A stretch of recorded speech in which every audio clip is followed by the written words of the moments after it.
Hello, everyone, and welcome again to Ferris Sports Update. I'm your host, Rob Bentley, and thanks for tuning in. On today's show, we'll recap another exciting win for the Bulldog football team. We'll preview the Ferris State hockey season, and we'll talk women's golf. We'll start, though, with football, and joined now by assistant coach Tesfa Smith. And, Coach, first of all, welcome to the show. Thanks for having me, Rob. Great start for the Bulldogs, now 4-0 for the first time since 1995. And I know this is your first season here in the Bulldog program. Just talk about this start the Bulldogs have had. Well, it's been a blessing for me to walk into such a great situation, and since the first day I've arrived, it's been all smiles because, I'm going on my 14th year of coaching in the GLIAC, so I knew the talent level that was here, playing against the Bulldogs the last two seasons. So when I had the opportunity to come over, I was extremely excited, and since I've been here, the kids have been great, the coaching staff has been great, the community of Bid Rapids, the Ferris State community, been all welcome, and just to talk about the start that we had, it's all about not only just the talent, but the motivation of the kids and the chemistry. It's all right now, and it's all a good mix for, a great season. It's not going to get any easier, but the biggest thing is those kids have been up for the challenge from week to week, and we just take it week to week and prepare every game, one step at a time, and it's been a great recipe for success, and we're going to try to keep it going.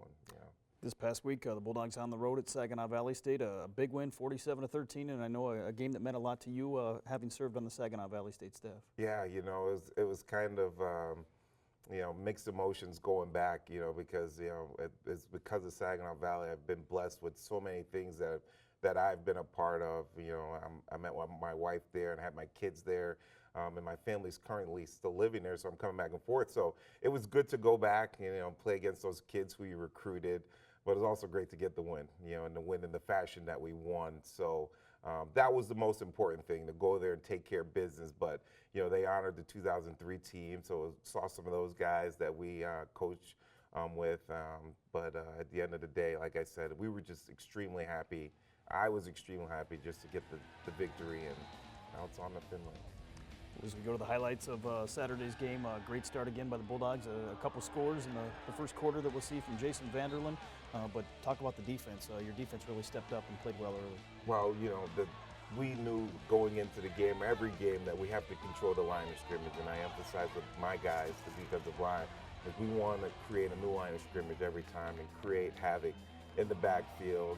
Don't allow the quarterback to get comfortable. So, that was our goal going in, and they didn't miss a beat from it. They controlled the line of scrimmage. We were able to make it very difficult for them to run the football and to throw the football. So, as we see the offense here, a great second and third effort here from Jason Vanderland to get in the end zone. What's it like facing these guys every day in practice? Jason, I coached the running backs years ago, and one of the things I used to emphasize to the running backs is to run angry. And a great example of running angry is watching Adrian Peterson from the Minnesota Vikings. That's what Jason does. Jason runs angry, and he's so difficult to defend. Played against him the last few years, and then in practice, he just makes it extremely hard to defend. Just pick your poison with him. And now, as he's matured, he's become a better passer, and it just creates havoc every week. Trying to game plan for him. We'll see here Anthony D'Arcangelo with an interception return, pick six for a touchdown. Certainly something you'd like to see on the defensive side. This set the wheels in motion, because at the time it was 13-0. They thought that they probably had a chance still, but that was just so demoralizing to them. And, to get a defensive score to kind of, not easing the burden for the offense, but, make it a little bit comforting for the offense and not to put some pressure that they have to score every series. So that was great. That's what we strive for, to get defensive touchdowns, create turnovers, get the ball back in our offense in great field position. You just saw a great play from Zim.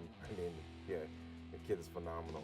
He plays hard every down, and so it's good to see him to get some sacks. So the first three games, he was getting there, and they're getting the ball away. So for him to get 2 sacks and force 2 fumbles was always refreshing.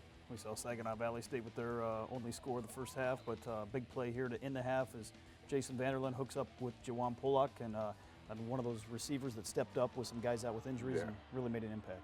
Yeah, that's been the theme for this season, is next guy up. If a guy gets down, the next guy takes that opportunity and runs with it, and it was great to see Pollock get that pass and make people miss.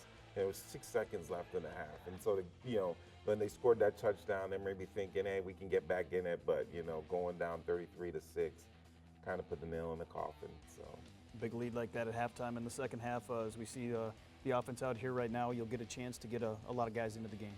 Well, it's my goal every game to try to get guys in because we're playing for the long haul. So the more experience we can get the younger guys, the more we'll be better equipped in case we get injuries. So it was good to get some. I traveled 11 guys and I was able to get all 11 on the field. So they gained some good experience, and we'll build on it. Defensive line coach for the Bulldogs, and I know coming in it's always an adjustment as you take a new position, but certainly a lot of experience on that defensive line, guys that have helped smooth that transition. It always makes it easier when you walk into a situation like this when not only do you have guys that are have game experience, but are one of the best in the league, extremely talented and motivated, and from day one we've tested them and they've always answered the call. So they have a desire to get better. They have a desire to dominate, and when you walk into a team that's extremely motivated or a group that's motivated, it makes my job easy. So it's fun. This week back at home, homecoming actually for the Bulldogs, hosting the University of Findlay, and a team that comes in at 3-1. What have you seen from the Oilers on film? Well, they have an extremely athletic quarterback who we recruited in the past. He's a transfer from Ohio State, extremely athletic and can throw the ball. He throw it downfield. They got a really good running back, one of the best in the league. So those are the keys to neutralize those two guys. Again, every week eliminate the run, make them one-dimensional, and kind of put them on the rope. So if we can control the line of scrimmage, eliminate the run, make him uncomfortable in the pocket, because if we can make him uncomfortable, force him in some bad decisions, I think we'll be in great shape and get the ball back to our offense. That's all we got to do. So homecoming always brings back a lot of alumni, a lot of supporters, and I know there was a great crowd on hand a couple weeks ago against Grand Valley.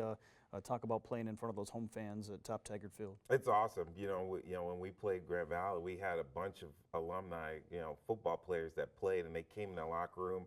And it was good to, I didn't know them personally, so I got a chance to meet them, and then they talked to the team, and it was important for the guys to see how important it was for them when they played, and the importance of them to understand that to carry on this legacy, and it's not just about them, it's about the whole Bulldog football family, past and present and the future. So it's always good to see those guys, because they want it as much as we do, so it's fun.